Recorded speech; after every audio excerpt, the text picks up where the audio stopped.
Hello everybody, it's Sarah, and today I was thinking that I would kind of follow up with my coming out as asexual series, so I thought, why not? I will try and do like a coming out to myself video, which I'm finding is really hard because I did make a growing up asexual video, and I'm trying to not just say what I said there, because I'm trying to keep it to more of like the coming out part, and I'm finding that hard.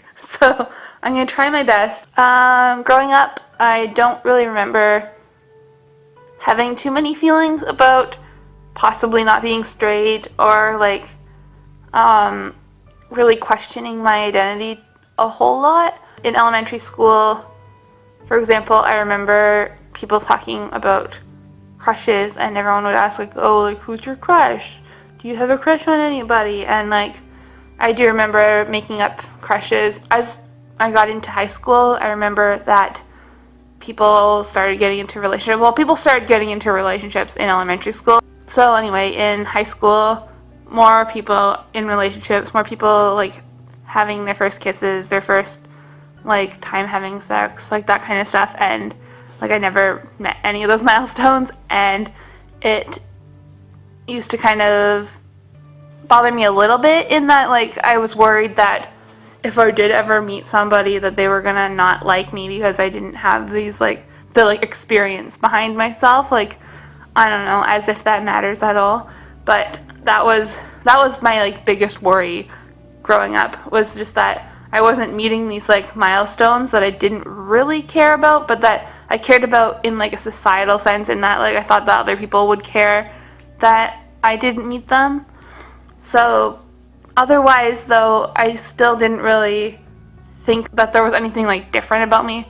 I thought more that people were just faking their feelings. So I thought that people were just like trying to be more grown up, so they were like having sex and like being in relationships just because they could, and because they wanted to be more like seem more mature, seem more grown up, but really like they were like legitimately having these feelings for the most part, I would assume. I doubt that there were very many people that were just like doing that just to be grown up. Maybe there were, but I think people were like genuinely like feeling these attraction feelings that I just wasn't feeling. I still more or less identified as straight because that was the default, but not really caring too much about the label.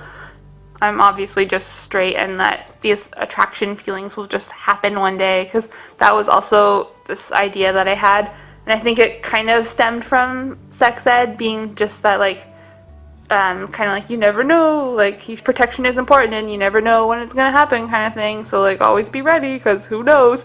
So I kind of like equated that to like attraction will just like one day snap happen, and like, wow, this person will just like, wow, be so attractive, and feelings. University now, 18 turning 19. Not having been in a relationship, not being like, having had any of the like first experiences, slightly worried about that, but not really like pretty indifferent about the whole thing. I kind of like confessed to my roommate, like, I just don't really care. Like, I'm not really interested in guys. I'm not really interested in girls. Like, meh. Like, I don't know what I am, if I'm anything, kind of thing. And my roommate had suggested maybe that I was asexual, and I did some like initial Googling and like research of what it means to be asexual and stuff, and then I kind of stopped because I was kind of annoyed that somebody who only knew me for so many months was able to know something about me that I didn't know about myself, kind of thing. So like I kind of stopped and was like, no, I'm me, like, screw you for knowing who I am before I did, kind of thing. But then I still had this, like, now that I like had the word and like the thought in my head, like I did eventually have to go back and Google it again and start like really like looking into it. Like, found the Asexual Visibility and Education Network, AVIN, and like spent lots of time on their forums and stuff, and eventually, I think, I'm not gonna go look because I'm not really on AVIN anymore, but I believe around like February 2010-ish, maybe, was when I joined AVEN, which to me is like my coming out day, because I was not going to join AVEN if I wasn't hell sure that I was asexual, in my opinion. Sorry, I've got this light and I'm just like, that's why I keep looking down, because I've distracted myself with it. So around, I think it was about February, joined AVEN and spent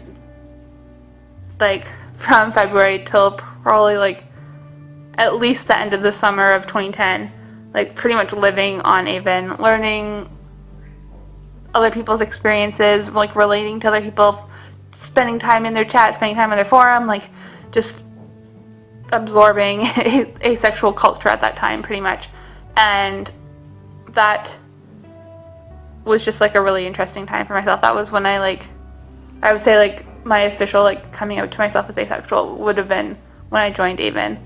I don't really go on AVEN anymore. I kind of moved away from AVEN probably shortly after the summer, and I kind of moved more to Tumblr for my asexual community experience.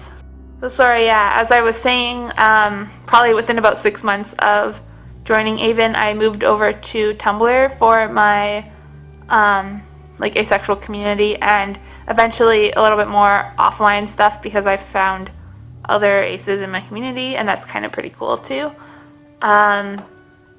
What could have been different to have made my coming out as asexual maybe earlier or better kind of thing would probably have been more education early on that asexuality is a thing and that not everybody experiences attraction and that's okay.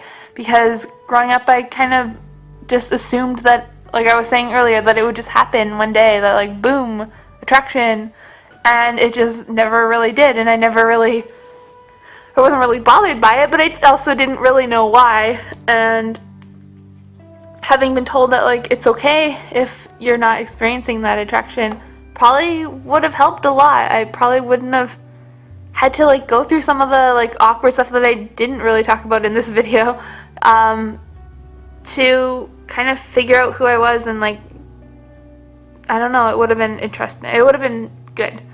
And I hope that in the future asexuality becomes a conversation in sex ed classes, because